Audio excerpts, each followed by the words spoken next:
Very good evening everyone. आज के इस वीडियो में हम बात करने वाले हैं ऑडिटर मेंस एग्जामिनेशन में जो इकोनॉमिक ऑप्शनल का जो पेपर हुआ है उसके क्वेश्चन के पैटर्न के बारे में। इससे पहले मैं आपको बता दूं, रैंकर्स व्यू की तरफ से जो क्वेश्चन आंसर राइटिंग प्रोग्राम में प्रोवाइड किए जा रहे थे और जो आंसर राइटिंग प्रोग्राम हुआ था और जो अभी भी चल रहा है अपकमिंग एग्ज़ाम्स के लिए, जैसे CDPO का, BPSC 67 का मेंस एग्जामिनेशन, इसके अलावा जो आपका AAO का हुआ था और जो चीज़ें हैं उसमें चल रहा है।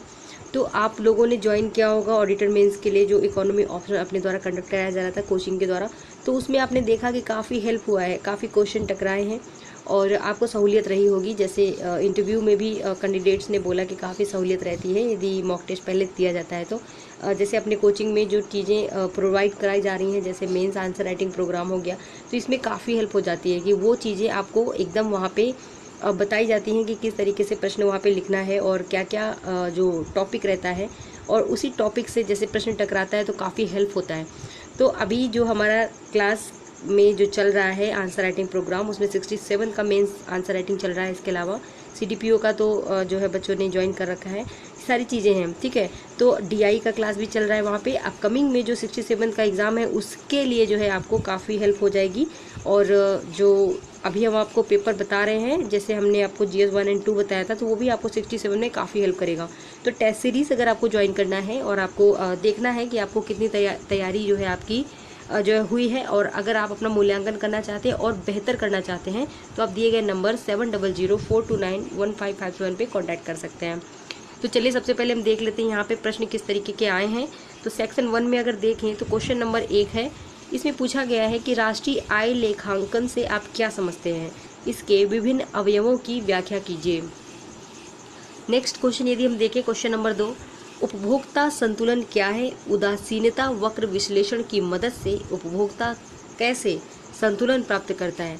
यह उपागम अन्य ऐसे उपागमों से कहाँ तक श्रेष्ठ है? ठीक, तो कहीं ना कहीं आप देख पा रहे होंगे, यदि आप रैंकर्स व्यू के एस्पिरेंट रहे हैं, यानी कि वहाँ पे उन्होंने ज्वाइन किया है, आंसर राइटिंग प्रोग्राम में भाग लिया, तो आप देख सकते हैं कि किस तरीके से वहाँ पे सारी चीज़ों को वहाँ पे कराया गया था, ठीक है। नेक्स्ट देखिए क्वेश्चन नंबर 3, अल्पाधिकार बाजार की प्रमुख विशेषताओं की व्याख्या कीजिए। अल्पाधिकार किस प्रकार कीमत दृढ़ता निश्चित करता है? मानचित्रों की सहायता से व्याख्या कीजिए। नेक्स्ट क्वेश्चन है 4, क्वेश्चन नंबर 4 है, किसी देश के भुगतान संतुलन के ढांचे का विवरण दीजिए। एक देश के व्यापार संतुलन, चालू खाते पर संतुलन एवं भुगतान संतुलन पर घाटे या अतिरेक से आप क्या समझते हैं? भुगतान संतुलन में घाटे का देश की विनिमय दर तथा इसके आयात निर्यात पर क्या प्रभाव पड़ता है? नेक्स्ट क्वेश्चन देखिए, क्वेश्चन नंबर 5 है, साख सृजन की प्रक्रिया को समझाइए। व्यापारिक बैंकों की साख सृजन शक्ति की क्या सीमाएं हैं? क्या इसमें RBI की कोई भूमिका है? अगला प्रश्न है, ये सारे प्रश्न जो हैं आपको वहाँ पे प्रिपेयर कराए गए हैं ताकि आपको मेंस आंसर राइटिंग प्रोग्राम में कोई प्रॉब्लम ना हो, चाहे वो ऑडिटर मेंस हो, AAO का मेंस हो, CDPO का मेंस हो, BPSC 67 या इससे पहले के अब तक कंडक्ट कराए गए जो हमारे मॉक टेस्ट थे और जो एग्ज़ाम कंडक्ट कराए गए आयोग के द्वारा, उसमें स्वतः जो है आप देख सकते हैं वहाँ पे कि कितना हेल्प हो जाता है, क्योंकि वो सब चीज़ें हमें वहाँ पे दी जाती हैं, उस पर बार बार आंसर राइटिंग करवाई जाती है, मूल्यांकन किया जाता है, आपकी गलतियों को बताया जाता है ताकि आप लोग सही तरीके से उत्तर लिख सके और आपको मेंस में अधिक से अधिक स्कोर मिले। तो क्वेश्चन नंबर 6 यहाँ पे है, राजस्व घाटा और राजकोषीय घाटा से आप क्या समझते हैं? भारत में लगातार बढ़ते हुए राजकोषीय घाटे के लिए उत्तरदायी कारकों की व्याख्या कीजिए। राजकोषीय घाटे को नियंत्रित करने के लिए उचित सुझाव दीजिए, ठीक है। तो यहाँ पे क्वेश्चन नंबर 6 हुआ। 7 नंबर देखते हैं, सेक्शन 2, ओके। 7 नंबर क्वेश्चन में विवेचना कीजिए कि भारत में समानता के साथ आर्थिक समृद्धि एवं न्यायपूर्ण वितरण की नीति समावेशी विकास के लक्ष्यों को पूरा करने में किस हद तक सहायक रही है? अगला क्वेश्चन देखेंगे, क्वेश्चन नंबर 8 है, बिहार सरकार की वर्तमान औद्योगिक नीति की विवेचना कीजिए। औद्योगिक विकास को बढ़ावा देने के लिए सरकार द्वारा उठाए गए कदमों की समीक्षा कीजिए। अगला प्रश्न क्वेश्चन नंबर 9, वर्तमान राष्ट्रीय खाद्य सुरक्षा अधिनियम के विभिन्न प्रावधानों का वर्णन कीजिए। दर्शाइए कि यह अधिनियम निम्न आय वर्ग के लोगों की खाद्य असुरक्षा को कम करने में किस तरह या किस सीमा तक सहायक होगा। क्वेश्चन नंबर 10 देखते हैं। भारतीय अर्थव्यवस्था में कोविड-19 महामारी के झटकों की चर्चा कीजिए। भारत कैसे इस पर काबू करने का प्रयास कर रहा है।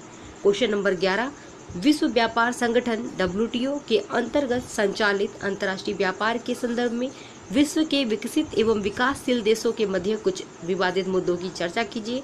भारत के संदर्भ में इसका मूल्यांकन कीजिए। क्वेश्चन नंबर 12 देखेंगे। भारत में विभिन्न फसल बीमा योजनाओं की चर्चा कीजिए। कैसे ये योजनाएं बिहार के किसानों की समस्याओं को कम करने में सहायक हो रही हैं। ओके, तो यहाँ पे हम लोग ने डिस्कस किया जो हमारा ऑप्शनल का क्वेश्चन पेपर है ऑडिटर मेंस का।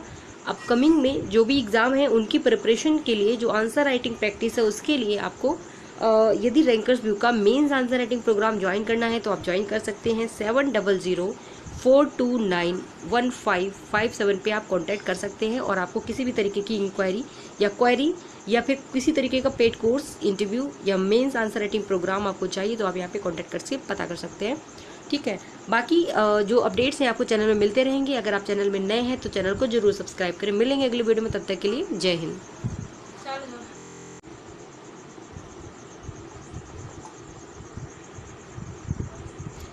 हाय एवरीवन, देखिए सामान्य हिंदी जो कि ऑडिटर मेंस का पेपर है, पूर्णांक 100 नंबर 3 घंटे का था।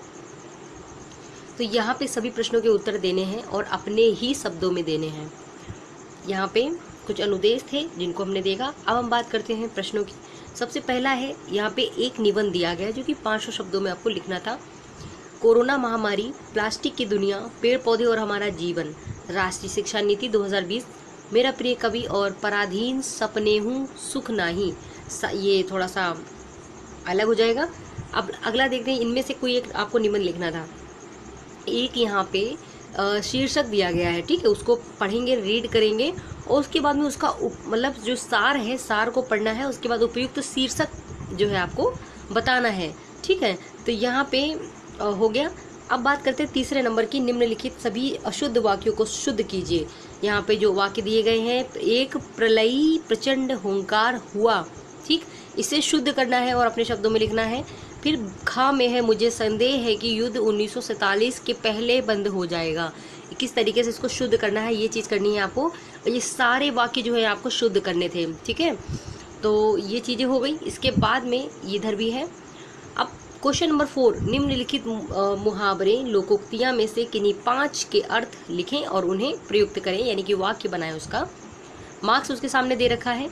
गाल बजाना, घड़ों पानी पड़ना, हाथ का मैल, हवाई किले बनाना, हाथों हाथ, फिर अटका बनिया, दे उधार। ठीक है, नेक्स्ट यहाँ पे हम देखेंगे तो कुछ चीज़ें इधर भी हैं, जैसे उल्टे बांस बरेली को, चिराग तले अंधेरा, अंधा क्या चाहे 2 आँखें, अपनी करनी पार उतरनी। ओके, 5 नंबर देखेंगे। विश्लेषण की परिभाषा देते हुए उसके भेदों को 100 उदाहरण लिखिए, यानी कि विशेषण की परिभाषा मांगी गई है यहाँ पे।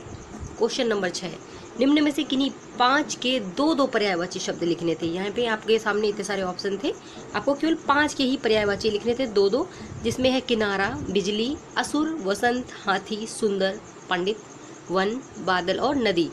नेक्स्ट हमारा जो क्वेश्चन नंबर 7 है, निम्नलिखित किन्हीं 5 वाक्यों के एक शब्द लिखकर उसका वाक्य प्रयोग करना था।